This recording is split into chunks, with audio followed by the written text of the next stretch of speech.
Hi, it's Mike from 18 Reasons. I'm here today to talk to you a little bit about the science around the holidays. Not a cooking demo today with Mondays with Mike. I'm going to talk to you about a very popular term and technique. You're going to hear it all over the world for the next couple of weeks. Brining. What exactly is brining? How does it work and why do we do it? So, a small conceit. I'm going to call this a turkey for today's little video. It's a little easier to deal with than the whole bird. And the idea is if I take a turkey and I submerge it in water and I just leave it sit there for a couple of days, it is going to absorb water. But that's not a brine. If you just soak turkey in water, you're washing flavor out of the bird. And as soon as you begin cooking it, all of that water is going to rush right back out of the bird, and you're going to be left with a dry, tasteless, bland turkey. But the difference between just a pot of water and a brine is a brine always contains salt, an abundance of salt. Typically in the neighborhood of 5 to 6% salinity. A lot of salt. And that does a couple very important things. If you make a brine and actually add salt to the water and then submerge your turkey, there are a couple of changes that occur. Chemically, the salt breaks down and it changes the protein strands in the turkey. And because the chloride molecules repel each other, on a molecular scale, what happens is the protein strands that used to be very close to one another are repelled from each other, and they open up a series of gaps in the turkey meat, which allow much more moisture to come in.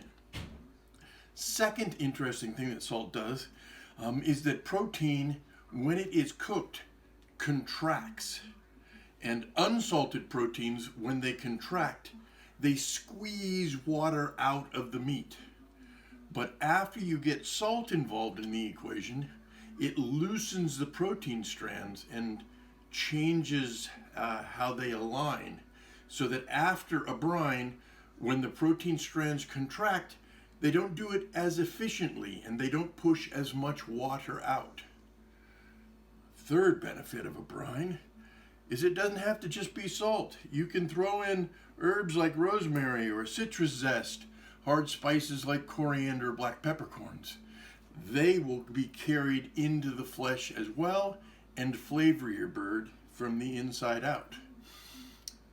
In a perfect world, you're done brining your bird the Wednesday before Thanksgiving, so you can leave it out of the brine for a whole day before you cook it. Doing that is very similar to resting meat after the meat is cooked. It allows that brine to diffuse into the turkey meat and spread out. So that's why we brine turkeys, and that's how a brine works. 18 Reasons has any number of classes this month to help you with your Thanksgiving. Zoe's teaching a wonderful vegetarian French Thanksgiving class. Viola is taking us through the Italian way with vegetables in an escarole class designed for holiday side dishes.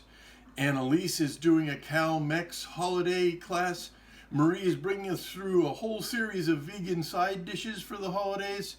At the end of the month, a week before Thanksgiving, I'm going to sit down with a cocktail and just answer any questions you may have about your very own Thanksgiving. And we'll hang out together, have a cocktail, and I'll see if I can help you out with this momentous once-a-year meal. How long do you brine? The length of time that you brine varies with the size of the meat. If I was brining shrimp, I would brine for maybe 10-15 minutes. For a turkey, I brine for 24 hours. And typically the resting time outside of the brine is equal to the time the food spends in the brine. There you go. This is Mike at 18 Reasons with an assist from my wonderful wife, Celia. Let's cook together. I hope to see you soon.